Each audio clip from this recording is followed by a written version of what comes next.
क्या आप जानते हैं कि भारत में हर साल लगभग 1 से 1.25 लाख महिलाएं सर्वाइकल कैंसर से पीड़ित होती हैं और जिनमें से तकरीबन 70 से 80 हजार महिलाओं की मौत हर साल इस कैंसर की वजह से होती है। वर्ल्ड हेल्थ ऑर्गेनाइजेशन यानी WHO के मुताबिक सर्वाइकल कैंसर महिलाओं को होने वाला चौथा सबसे प्रमुख कैंसर है और इसीलिए ये बहुत ज़रूरी है कि इस कैंसर को लेकर हमें पूरी जानकारी हो और इससे कैसे बचा जा सकता है वो भी हमें पता होना चाहिए। तो इसी कैंसर को लेकर आज हम बात करेंगे डॉक्टर विद्या कौल से, who is a consultant pathologist and cervical cancer के केसेस को लेकर ये रेगुलरली स्क्रीनिंग करती हैं। Hello, my pleasure. So doctor Vidya, मेरा सबसे पहला सवाल आपसे यही है कि अगर कोई भी ये इंसान जानना चाहे कि क्या होता है सर्वाइकल कैंसर या जिसे सर्विकल कैंसर भी कहते हैं एंड HPV वायरस की वजह से कहा जाता है कि ये होता है, so what is it? To begin with, as you can know from the name, cervical cancer is cancer of cervix. Cervix is basically a small lower part of the uterus which connects uterus to the vagina. So basically, any type of cancer is a state in which there is abnormal overgrowth of the normal cells. Okay. So in our language, we call it atypical cells, which are different from the normal cells. Okay. So that overgrowth is called cancer.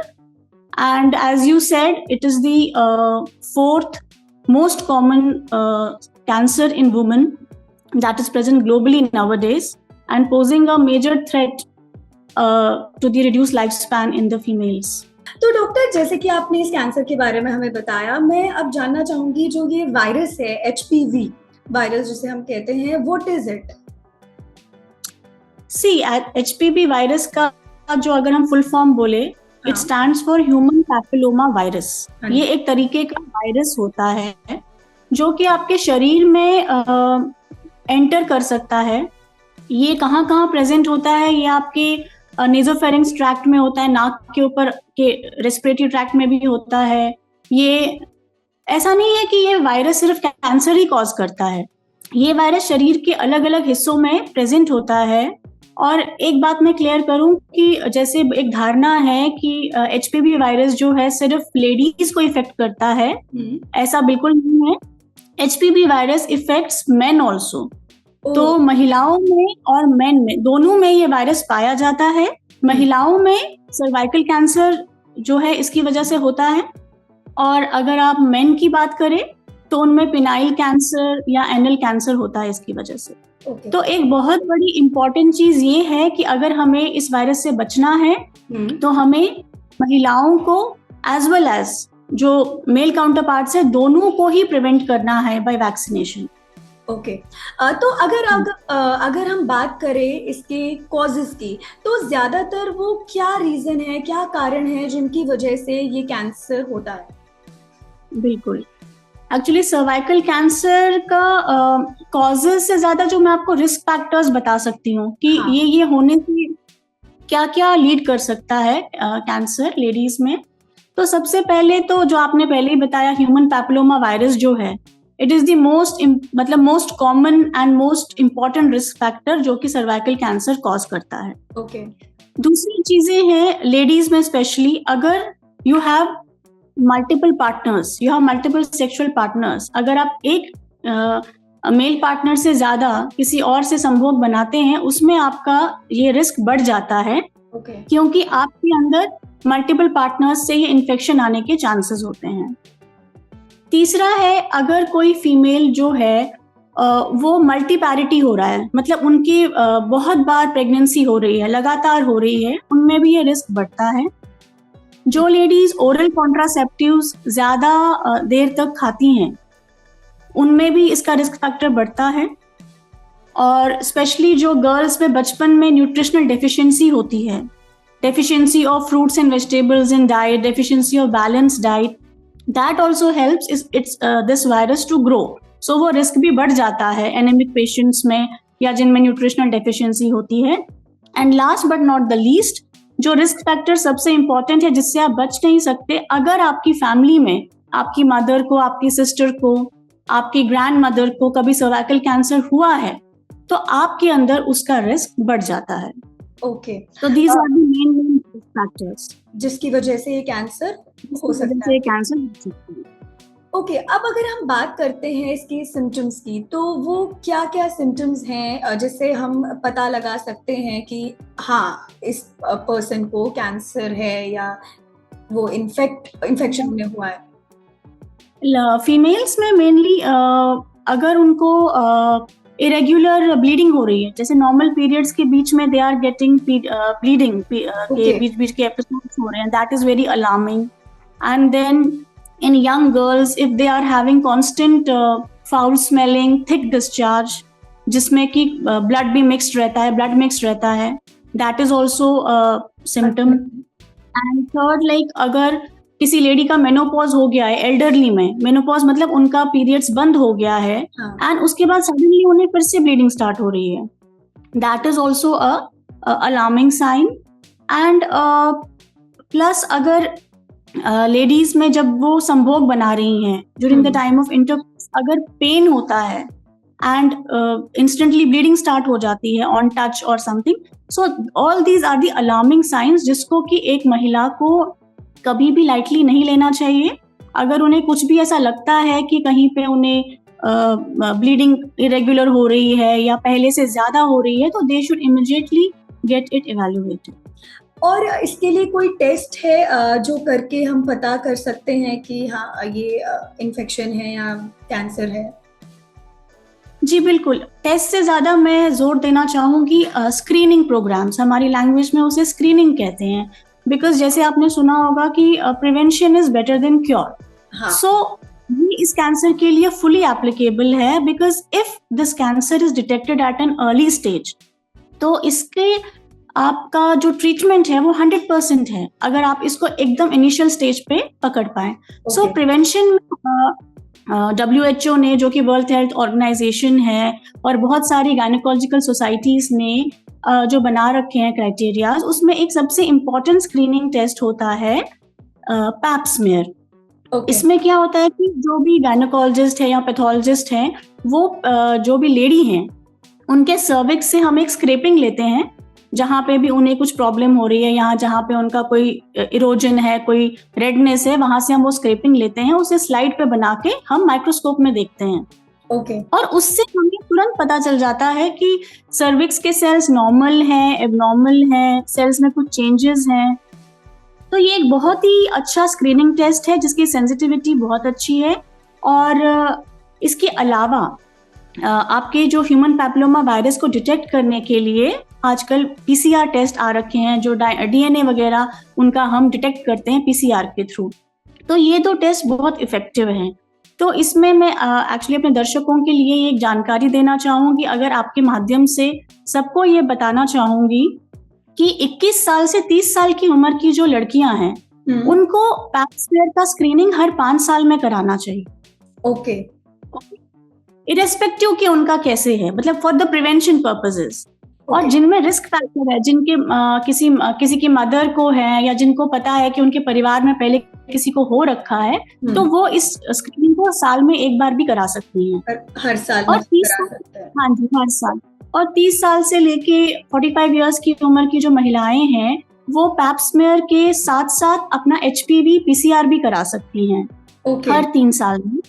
तो इसकी वजह से क्या होगा कि हर 3 साल में screening होती रहेगी और उनका एक फॉलोअप रहेगा, और उन्हें एक जानकारी मिलती रहेगी कि उनके जो सर्वाइकल सेल्स हैं वो नॉर्मल हैं या उनमें कोई चेंज आ रहा है।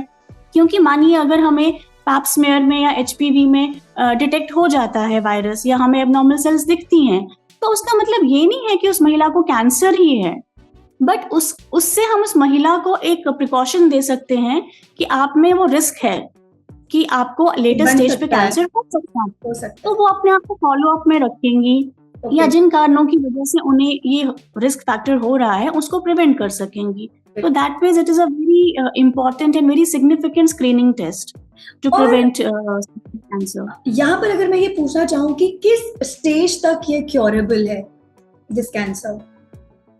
जैसे मैंने पहले भी बोला कि अगर हम इसको स्टेज 1 पे ही डिटेक्ट कर ले, अर्ली डिटेक्शन, तो then this cancer is 100% curable. First stage Okay. में आपको सिर्फ एक सर्जरी करा के आप बिल्कुल ठीक तरीके से अपनी रेस्ट ऑफ योर लाइफ आप जी सकती हैं। बट अगर वो स्टेज पार हो जाए, स्टेज 2 टू स्टेज 4, देन थोड़े चांसेस कम हो जाते हैं। स्टेज 2 में आपको सर्जरी के साथ रेडियोथेरेपी, कीमोथेरेपी भी करानी पड़ती है। और स्टेज 4 में जैसे कि हम उसको मेटास्टैटिक स्टेज कहते हैं, थोड़ी थेरेपी आपकी एग्रेसिव हो जाती है, तो वो पेशेंट्स के लिए टॉलरेट करना इजी नहीं होता है। इसलिए उसमें सर्वाइवल रेट काफ़ी कम हो जाता है। और प्लस उसमें अगर ये लेटर स्टेज पे डिटेक्ट हो गया, स्टेज 4 पे डिटेक्ट हो गया, तो तब तक आपके जो कैंसर के सेल्स होते हैं वो सराउंडिंग ऑर्गन्स में, जैसे यूट्रस में, लिवर में, लिम्फ नोड्स में थोड़ा थोड़ा स्प्रेड कर चुके होते हैं। तो इसलिए वो थेरेपी थोड़ी एग्रेसिव होती है, जिसमें पेशेंट सर्वाइवल का चांसेस कम हो जाता है। अच्छा, यहाँ पे अगर मैं पूछना चाहूँ आपसे एक सवाल कि इसके फैलने के कितने चांसेस है? इज इट मतलब ये ट्रांसफर इजीली हो जाता है क्या एक पेशेंट से उसके पार्टनर को? This is the one of the most common sexually transmitted diseases, जिसको हम STDs बोलते हैं। और इसलिए बहुत ज़रूरी है कि आप मल्टीपल पार्टनर्स अवॉइड करें। एंड जब भी आप कोई रिलेशन में हैं या आप कोई संभोग बना रहे हैं, तो प्रोटेक्शन ज़रूर यूज़ करें। It is very important because it is transmitted as an sexually transmitted disease. And एक मैं बताना चाहूँगी, एक बैक्टीरिया भी होता है जो आपका क्लाइमेडिया ट्रैकोमैटिस उसको कहते हैं, तो वो भी एक बैक्टीरियल इन्फेक्शन होता है, वो भी एक तरीके का STD होता है। तो जिन महिलाओं में वो बैक्टीरियल इन्फेक्शन कॉमन है, उनमें भी सर्वाइकल कैंसर का रिस्क बढ़ जाता है। Okay. तो इसलिए sexual transmission is the main cause of the transmission. तो इसलिए महिलाओं को संभोग बनाते समय प्रोटेक्शन एंड सिंगल पार्टनर का ज्यादा अगर करे तो इसका प्रिवेंशन हो सकता है। अच्छा, अब बात करते हैं हम HPV वैक्सीन की। तो सबसे पहले तो मैं यही पूछना चाहूंगी कि जो इसकी वैक्सीन है वो कितनी असरदार है और किस एज में, मतलब which is the perfect age for this vaccine? हाँ, अभी हम साइंस और टेक्नोलॉजी का इतना डेवलपमेंट हो गया है कि we are lucky that we have a vaccine to prevent this cancer. Because अभी बहुत सारे ऐसे कैंसर्स है जिनको प्रिवेंट करने के लिए हमारे पास कोई वैक्सीन अवेलेबल नहीं है। But cervical cancer is one such cancer जिसमें कि प्रिवेंशन से आप काफ़ी कुछ आगे का प्रोग्रेशन रोक सकते हैं। तो अभी सर्वाइकल कैंसर की जो वैक्सीन है, ये HPV के अगेंस्ट ही बनाई गई है, इस वायरस को रोकने के लिए। और ये वैक्सीन मोस्टली इक्वल बॉयज और गर्ल्स दोनों को देना चाहिए। ये एक जो कंसेप्शन है कि सिर्फ गर्ल्स को देना चाहिए, it's not true. Cervical cancer के रिस्पेक्ट में ऑब्वियसली गर्ल्स को ही देना चाहिए, बट अगर हम मेल्स, बिकॉज ट्रांसमिशन तो मेल्स के थ्रू ही फीमेल्स में आ रहा है, और वायरस मेल्स में भी होता है, फीमेल्स में भी होता है।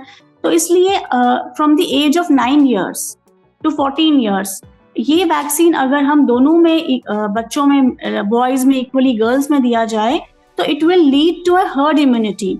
Heard immunity is a kind of immunity जो धीरे धीरे पूरी कम्युनिटी में स्प्रेड होगा। And over the period of time जब सब लोग वैक्सीनेट हो जाएंगे, तो the prevalence of this infection will reduce drastically.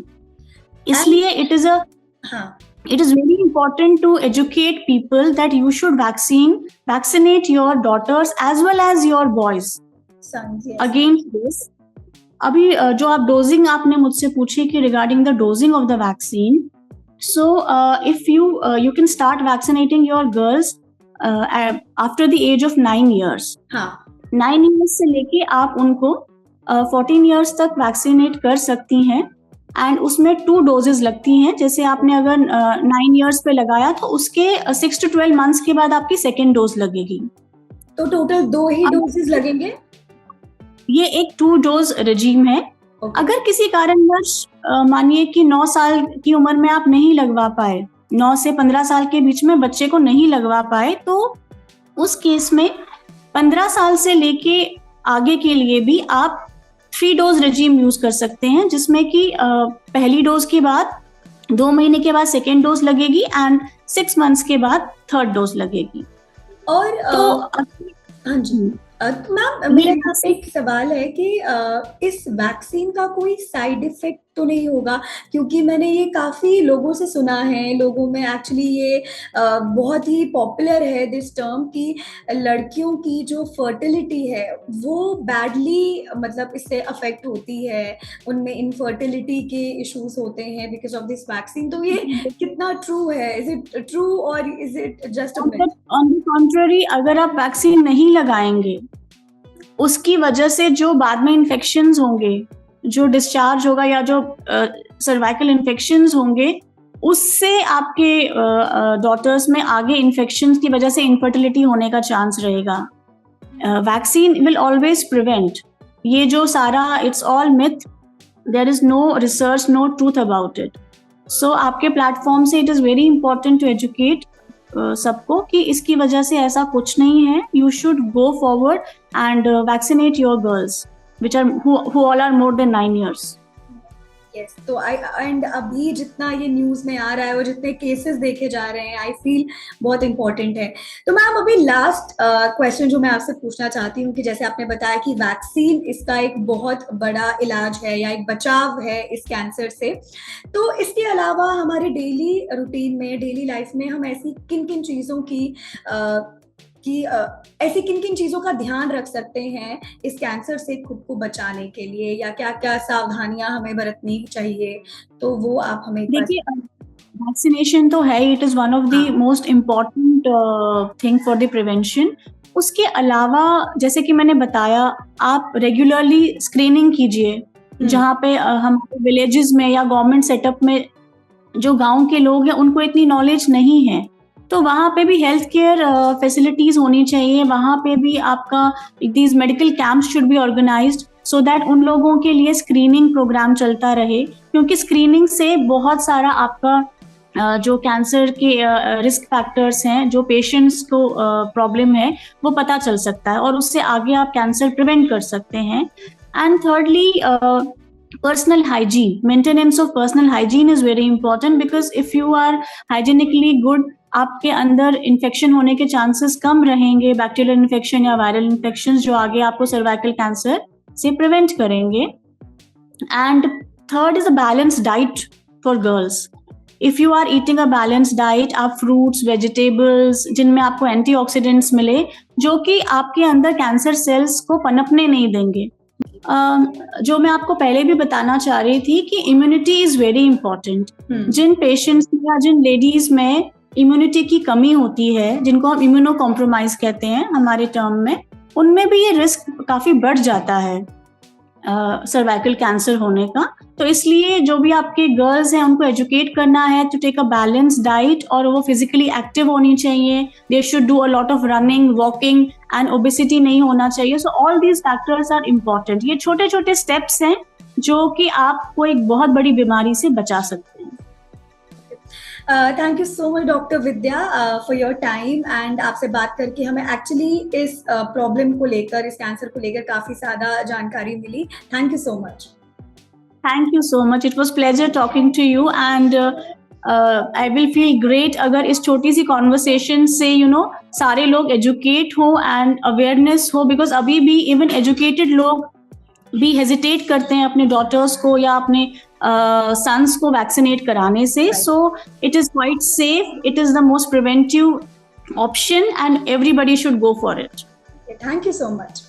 तो यहाँ हमने बात की डॉक्टर विद्या से सर्वाइकल कैंसर को लेकर। इससे जुड़ी और इन डेप्थ जानकारी के लिए आप अपने डॉक्टर को भी ज़रूर कंसल्ट करें।